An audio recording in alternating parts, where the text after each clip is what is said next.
How I like to explain this is by dividing the three candles, right, into three different parts. So I name one candle accumulation candle, right? And this what people call it. The people call this the candle one, right? You might have heard people say candle one, candle two, and then candle three. So let's say for me, this is the accumulation candle, which is candle one, and I'll just name this candle one. Candle two, right, is going to be the manipulation candle. We can do this manipulation candle, right? So we manipulate this accumulation high, or the candle one.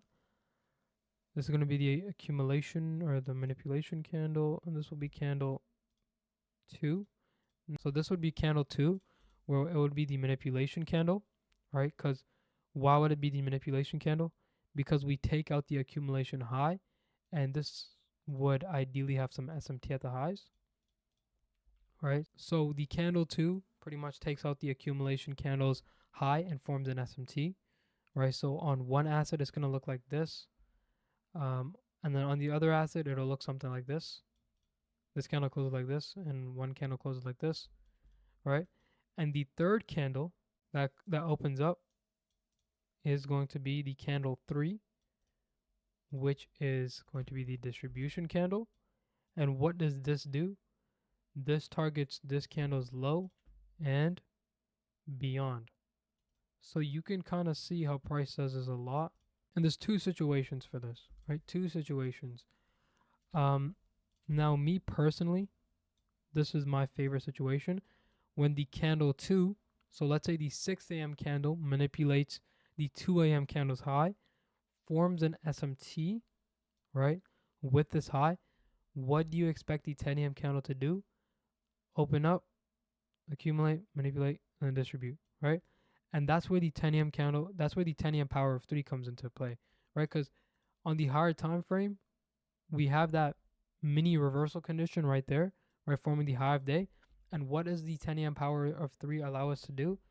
It allows us to engage with this second stage of distribution, right? I know you learned the market maker models, right, on Q, where the 10 a.m. power of 3 just acts as a second stage of distribution, right, to this higher time frame MMXM starting, right? And what I mean here is, think about it. This candle closes like this, right? It forms a 15-minute for value gap, 1 hour for value gap, something like that, right? It opens up at 10 a.m., accumulates, manipulates into, this candle's inefficiency, and then we get that distribution lower. And this is how the 10 a.m. power of 3 functions, right?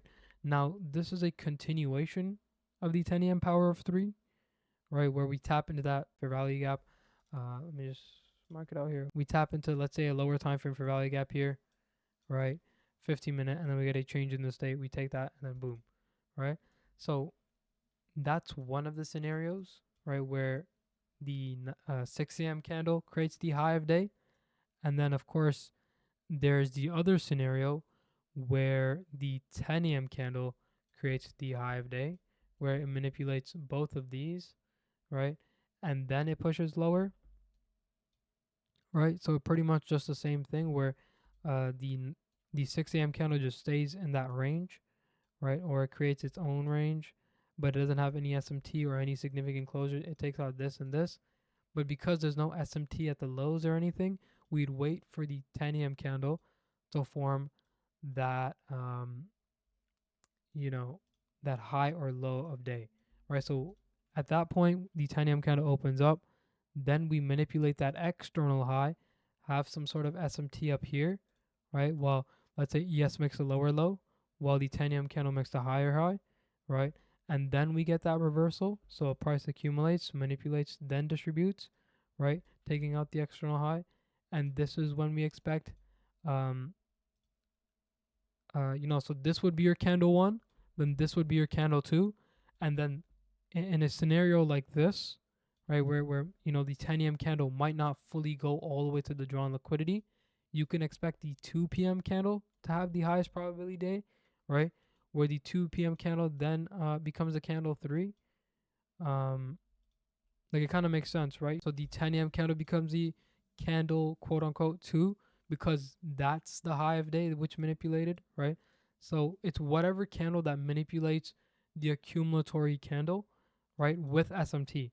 Now, a question you probably have is, when the 6 a.m. candle takes the 2 a.m. high, how do we know that that's not the high of day?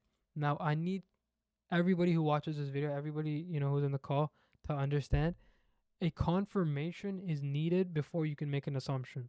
Now, I can't say, right, a candle 2 has been put in, or a manipulation has been put in, without seeing what are 3 reversal conditions. Now, that's what I'm programmed to think of, right?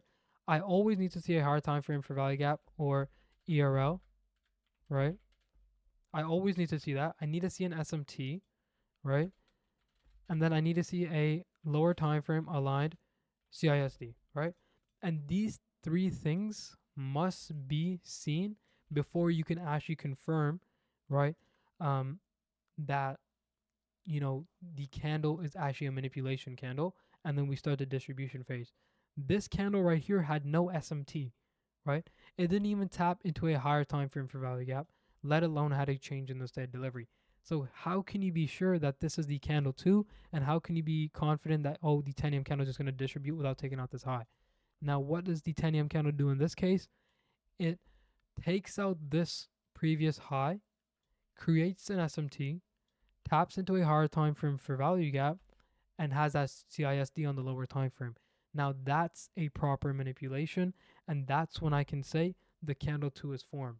Just like how we trade the 10 a.m. AMD model, right? That ties back into the MMXM second stage of distribution, and that ties back into trading that candle 3 on the 10 a.m. candle.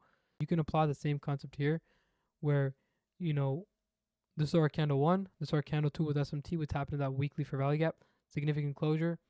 Next candle, candle 3, highest probability day, right, will just distribute lower, right? So let's see if we can actually take a trade here. We go from internal to external, and just because we have this large range here, going for the weekly for value gap, should just continue lower.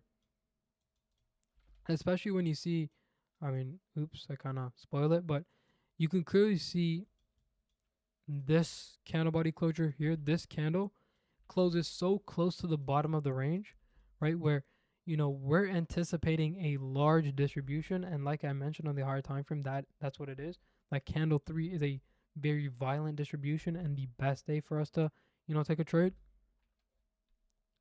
So that's 9:45. We tapped in a gap.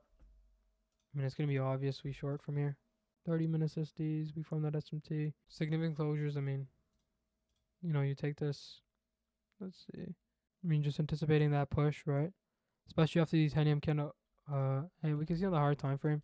But just the weakness is just so evident there. So these are the highest probability days, the candle 3s. And honestly, that's going to be a big thing I hope you guys learn from today's session.